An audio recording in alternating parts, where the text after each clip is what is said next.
where I see the future of turntablism is, it has to be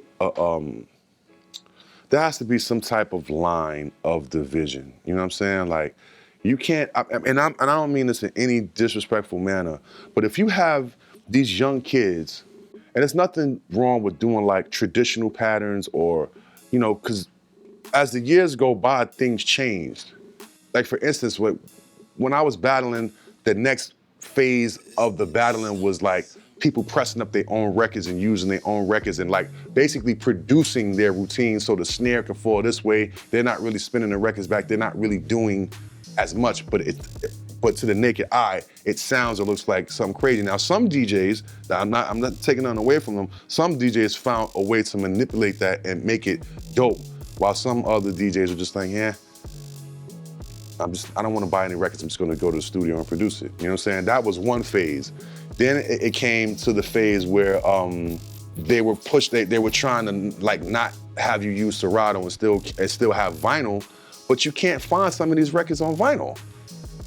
You know what I'm saying? That's just the truth, especially, you know, living in some of these countries, like, you know, it wasn't as, you know, we had Sandbox Automatic and maybe 2 websites that you could like order records from back then and that time. Now it's, you know what I'm saying, it's a different wave, but they're not making, like if somebody wanted to make a routine off of Mask Off by Future, you're not gonna find multiple copies of Mask Off on 12-inch. You know what I'm saying? That's just not the case. But to answer your question, where I think turntablism can go in the future, I feel like there needs to be, the judges need to be aware of what's going on. Like if there's a new phenomenon or a new scratch or a new technique or a new wave, everybody needs to understand it. I don't think certain people understand certain things, because when I go to a lot of battles now, I hear a lot of people say, oh, this shit is so noisy, this is a bunch of noise, there's so much noise, there's noise, there's noise, there's noise. I'm like, well, some of it can be noisy because you don't really have options with records anymore. Some people understand the traditional technique of like just flipping some shit and just making it sound totally different. And then there's people that's just trying to be a showman and have a personality and do certain things that people can understand with their eyes and their ears, as opposed to trying to go over people's head. So there's gotta be a way to bridge that.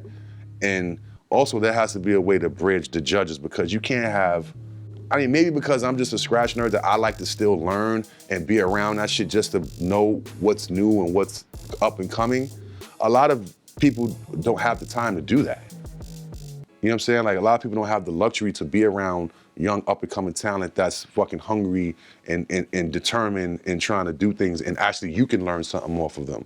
You know, so you're gonna have those judges that are just like, oh, this is just a bunch of noise, when this kid is doing like the next level shit.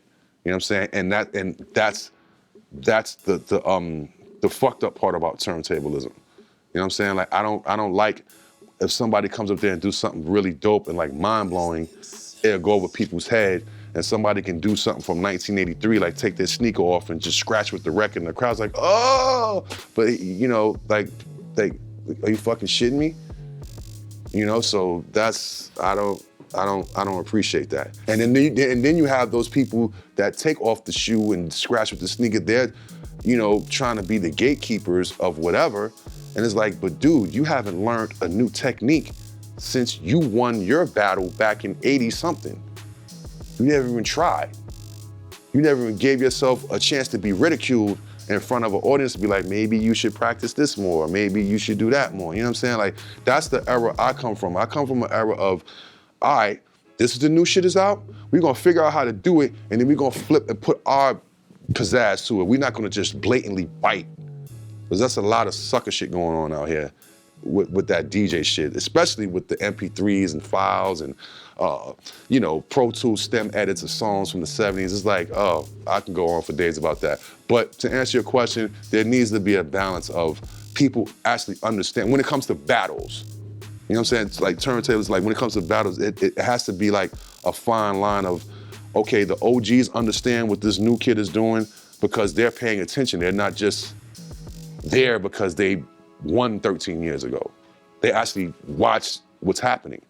You know what I'm saying? And that's, to me, what battling is about. Like, you do your research and you do your homework.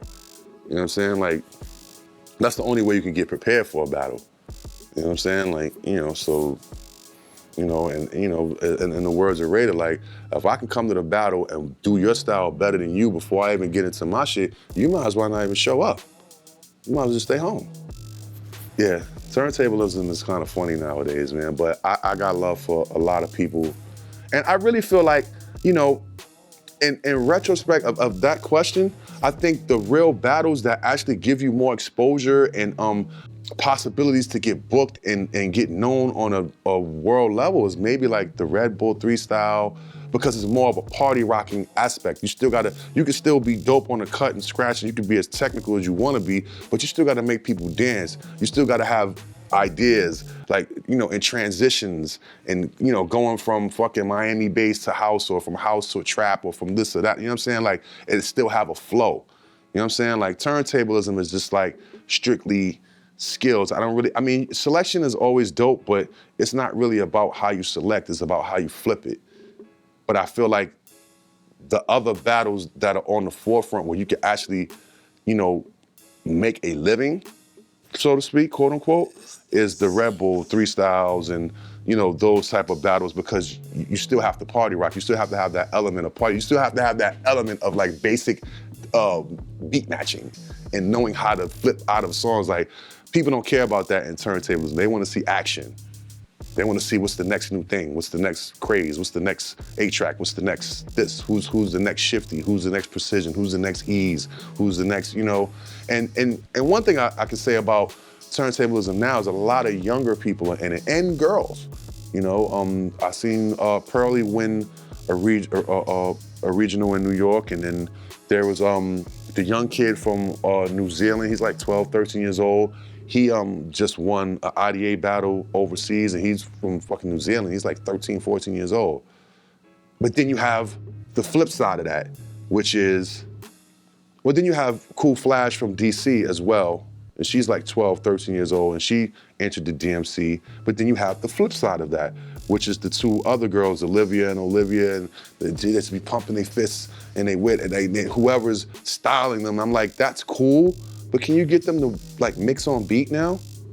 Like, it's cute for the video, it's really nice, I get it, like, I got it, like, they're cute. You got them a Kango, you brought them some gazelles, great. But can you, like, what happens if you take the S9 away from them and you put them on, like, because that's what you gotta do. You gotta be hard on these people coming up, like, our family is fortunate enough to be able to get you the newest technology. All right, so all this week, we need you to go back in time and figure out how this was done prior to this, just so you can have an idea. I'm not saying you have to switch your style and do that, but just the fact that you know how to do it, that's golden. You know what I'm saying? So I don't see that a lot when I see certain things online. It's just baffling to me. It's just like, is it about the clothing? Are you trying to get a clothing sponsor? Are you doing product placement? What is it?